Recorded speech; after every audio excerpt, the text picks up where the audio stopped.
एक व्यक्ति साधु के वेश में एक होटल वाले के पास आता है और भोजन मांगता है। होटल वाला उसे भोजन देने देता है और लास्ट में उस साधु से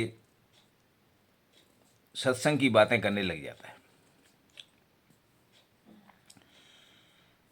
साधु ने कहा कि मैं साधु नहीं हूँ, एक अत्यंत पापी व्यक्ति हूँ, पर मेरा चेहरा आपको साधु का लग रहा है।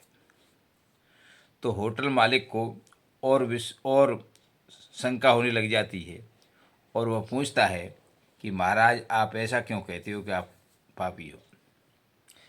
कि वास्तविकता ये है कि मैंने जो पाप किए हैं उसको मैं सबको सुनाता हूँ, जिससे कोई और पाप नहीं करे। तो उसने कहा, होटल मालिक ने, तो सुनाइए अपने पाप को, क्या आपने पाप किया था। उसने सुनाया। यानी वो साधु वेशधारी आदमी होटल मालिक को अपनी कहानी सुनाता है, अपनी घटना सुनाता है। वह बताता है कि मैं 1932 में जब अंग्रेज़ों का शासन था, तब 7-8 वर्ष की आयु में मेरे माँ बाप दोनों मर गई थी। मेरे पिताजी के एक सेठ दोस्त थे, तो वो मुझे एक सेठ को सुपुर्द कर गई थी। मुझे सेठ ने 5-6 वर्ष तक पाला, परंतु सेठ के जो बच्चे थे वो मुझसे नफरत करते थे। इसलिए सेठ ने मरने से पहले मुझे एक अंग्रेज दंपत्ति को दे दिया था। अंग्रेज दंपत्ति भारत में ठेकेदारी का काम करती थी। हिंदुस्तानी पुत्र होने के कारण उन्होंने आज़ादी के समय भारत में ही रहना उचित समझा। इसलिए 1947 की आज़ादी के बाद में वह अंग्रेज दंपत्ति मेरे को पुत्र मानते हुए भारत में ही रहने लग गई। मैं जब थोड़ा बड़ा हुआ तो चूँकि अंग्रेज दंपत्ति बहुत पैसे वाली थी और उनका एकमात्र मैं गोद लिया पुत्र था, इसलिए मैं बहुत पैसे वाला था। मेरे पास 1947 कार वगैरह सब कुछ हुआ करती थी, बहुत बढ़िया बंगला था और मैं बड़े ठाठ से रहता था। अंग्रेज दंपत्ति जो मेरे माँ बाप थे, वो उनमें से अंग्रेज दंपत्ति की मृत्यु हो जाती है। पुरुष अंग्रेज की मृत्यु हो जाती है, अर्थात मेरे पिता की मृत्यु हो जाती है। मेरी माँ रह जाती है।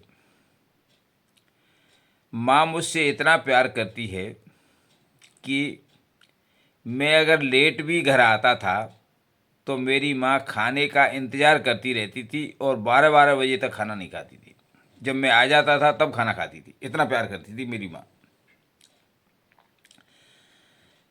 चूँकि मेरी आयु उस समय 28 वर्ष की हो गई थी, तो मैं काफ़ी जवान हो गया था। तो पिता के मरने के बाद माँ रह गई थी, इसलिए मुझे माँ के पास रहना ज़रूरी था। एक दिन माँ बीमार हो गई। माँ को मैंने हॉस्पिटल में भर्ती किया और मेरी नीयत बिगड़ी। मैंने नर्स को उस ज़माने में 200 रुपये दिए और एक जहर का इंजेक्शन मेरी माँ के लगवा दिया और मेरी माँ हॉस्पिटल में मर गई। माँ को का दाह संस्कार करके मैं स्वतंत्र हो गया माँ से, और फिर अपना वैभव दिखाने के लिए मैं अपने गांव में आया, जहाँ का मैं मूल रूप से रहने वाला था।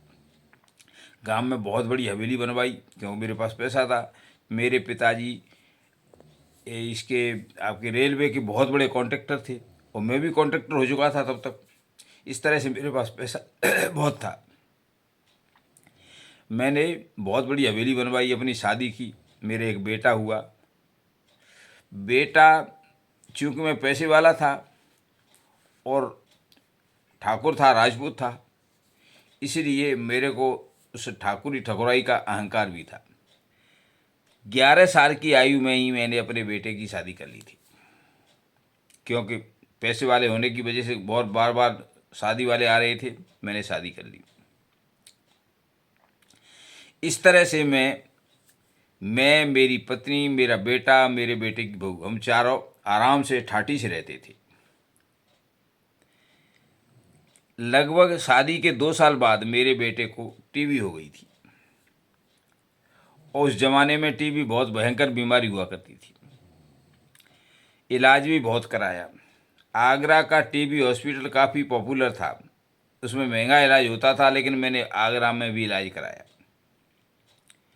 आगरा के इलाज कराते समय डॉक्टर ने कहा कि ठाकुर साहब, आप अपने बेटे को किसी हिल स्टेशन पे ले जाओ, तो महीने 2 महीने और जी लेगा, बाकी ये बचना मुश्किल है। मुझे बड़ा दुख हुआ, क्योंकि मेरा बेटा शादीशुदा भी था। मैं अपने बेटे को देहरादून ले गया।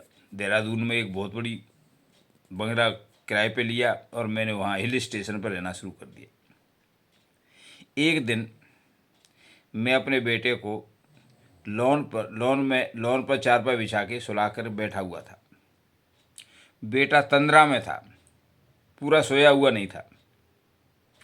तो बेटा बोला, पिताजी आप 100 रुपये और खर्च कर दो, मुझे बहुत पीड़ा हो रही है। अगर आप 100 रुपये खर्च कर दोगे तो मैं मर जाऊंगा और मेरा इस शरीर से पीछा छूट जाएगा।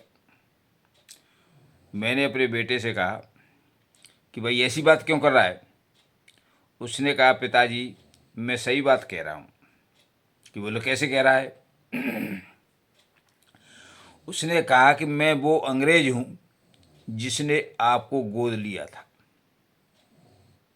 और मेरी कमाई का पैसा मैंने अपनी बीमारी में खर्च करा दिया आपसे, उसमें से 100 रुपये बचे। अगर ये 100 रुपये खर्च नहीं होंगे तब तक मुझे जिंदा रहना पड़ेगा।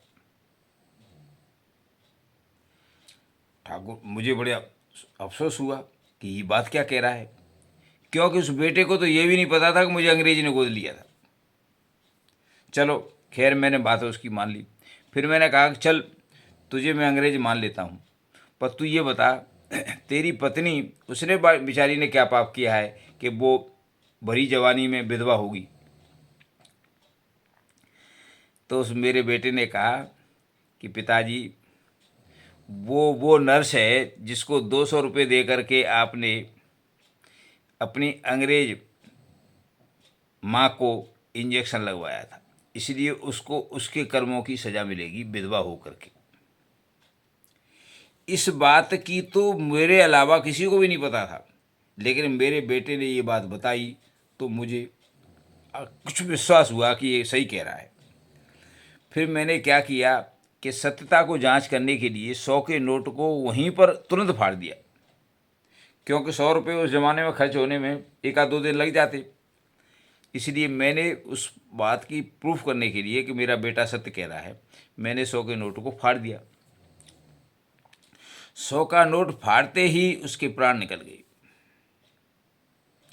और प्राण निकलने के बाद में मुझे आभास हुआ कि कर्मों का दंड इसी धरती पर सहना पड़ता है। इसके बाद में मैंने सारी संपत्ति अपनी पुत्र वधू के नाम कर दी, और मैं घर से निकल करके सन्यासी हो गया, और जगह जगह अपने पाप की कहानी सुनाता हूँ, जिससे और कोई लोग पाप नहीं करे। इस तरह से उस साधु भेषधारी ठाकुर ने अपने पाप की कहानी होटल मालिक को सुनाई थी, जहाँ पर उसने खाना खाया था। वह होटल मालिक मेरे दोस्त का, यानी इस समय मैं बोल रहा हूँ, मेरे दोस्त का मामा था। अर्थात ज़्यादा गैप नहीं हुआ था उस कहानी को मेरे पास तक आने में, जो मैंने आपको सुनाई है। उस समय उस होटल मालिक ने इस कहानी को कई मैगजीन में छपवाया भी था, बहुत लोगों ने पढ़ा भी होगा तत्कालीन लोगों ने।